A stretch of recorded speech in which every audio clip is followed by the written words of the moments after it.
Ya,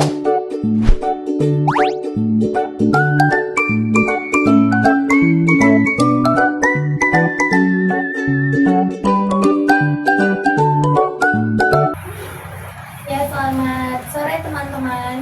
Sore. Apa kabar teman-teman hari ini? Baik, luar biasa.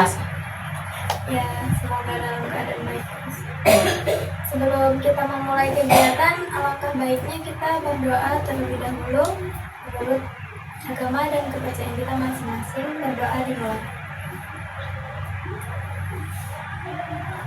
Berdoa selesai. Nah, saya di sini menjelaskan sedikit tentang kegiatan yang akan kita lakukan ya. Kegiatan yang akan kita lakukan itu adalah bimbingan konseling kelompok. Dimana kita tahu itu konseling kelompok itu membahas satu masalah yang sering atau yang umum terjadi. Nah, saya ingin teman-teman menyampaikan nih masalah-masalah apa yang terjadi sehabis bencana. Mungkin masalah kesehatan ya, termasuk penyakit pasca bencana. Ya, terima kasih. Baik. Jadi mungkin itu masalah seperti ketersediaan dan distribusi bantuan yang tidak maksimal, Pak. Ya, baik. Terima kasih Kak Yova. Ini masalahnya? Masalahnya seperti anak-anak yang putus sekolah karena pasca bencana. Ya. Dari masalah-masalah kakak-kakak semua, kira-kira apa yang mau kita bahas untuk masalah kita kali ini? Yang putus sekolah. Kayaknya yang lebih umum, sehabis bencana banyak anak-anak yang putus sekolah ya. Iya, karena memang bangunannya rusak atau mungkin Tidak ada fasilitas lagi. iya, Iya, jadi masalah yang akan kita bahas, masalah itu anak-anak lebih putus sekolah. universal. Ya. Jadi dari masalah anak-anak putus sekolah ini mungkin kan masalah yang sering umum terjadi dan banyak faktor-faktornya termasuk bangunan sekolah yang rusak, ya kan?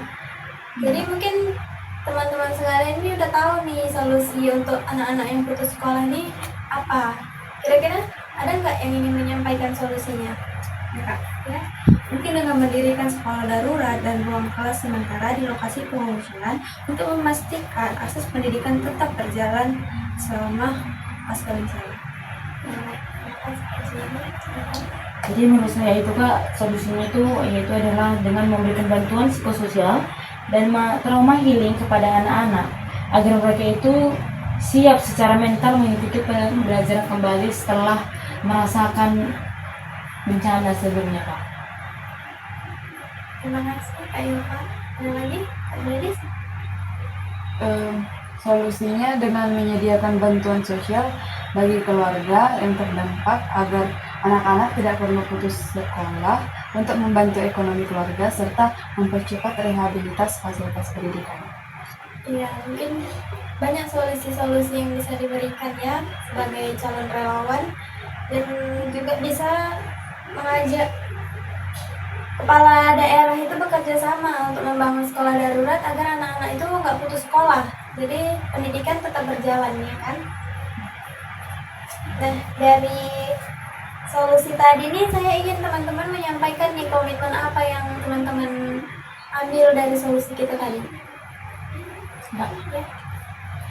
jadi mungkin saya berkomitmen itu Kak secara bersama-sama untuk mendukung layanan pendidikan darurat seperti pembelian psikososial serta memperbaiki infrastruktur pendidikan secepat mungkin, melibatkan semua pihak dari pemerintah, masyarakat, dan lembaga bantuan karena anak-anak itu ada generasi bangsa, makanya diperlukan juga untuk perbaikan mereka karena mereka juga akan menjadi penerus dari bangsa. Iya. Baik. Terima kasih Kak Yova. Dan saya ingin teman-teman menyampaikan BMB 3 nih dari masalah kita tadi. Jadi mungkin dari masalah ini saya mulai berpikir bahwasanya memang selesai bencana ini memang ada banyak itu korban ya Kak, tidak hanya jiwa tapi juga mungkin ya bangunan juga korban Jadi karena bangunan itu mungkin berdampak kepada manusia juga kan Kak. Jadi kayak anak-anak yang tidak terhambat sekolah, bagaimana pula anak-anak tidak terhambat sekolah Kak. Jadi situ dari berpikir ini saya jadi merasa Kak, merasa kasihan kepada mereka.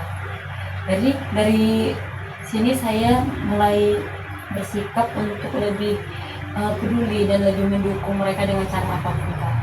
Dan dengan itu saya mungkin nanti itu saya akan bertindak dengan lebih terjun ke lapangan, mungkin dengan membantu mereka dan bertanggung jawab untuk mereka dengan kebutuhan mereka Kak. Ya, baik, terima kasih Kak Yova. Karena kita tahu kan pendidikan itu sangat penting untuk anak-anak masa depan ya kan. Jadi harus tetap berjalan dan tidak boleh putus. Dan sebelum kegiatan kita berakhir nih, saya ingin teman-teman menyampaikan pesan dan kesan apa yang teman-teman dapatkan selama kita melakukan kegiatan ini. Ya, Kak Yova. Baik, Kak Sia. Mungkin kesan yang bisa saya sampaikan itu adalah pendidikan itu harus tetap dijaga sebagai prioritas utama dalam penanganan pasca bencana agar masa depan anak-anak dan bangsa tetap berjalan cerah. Lalu kesannya melihat anak-anak tetap bersekolah dan mendapatkan perlindungan psikososial memberikan harapan besar bagi pemulihan sosial dan ekonomi. Terima kasih Kak Jian. Jadi ingin menyampaikan? Cukup ya. Nah, dari kegiatan kita yang tadi ini kita tahu bahwa pendidikan itu sangat penting untuk anak-anak bangsa untuk masa depan negara. Jadi sebagai relawan kita mungkin bisa menyediakan sekolah-sekolah darurat saat bencana ya. Dan berakhir sudahlah kegiatan kita. Sebelum kegiatan ini berakhir, alangkah baiknya kita tutup dengan berdoa menurut agama dan kepercayaan kita masing-masing. Berdoa dimulai. Berdoa selesai. Terima kasih teman-teman semua karena sudah meluangkan waktunya.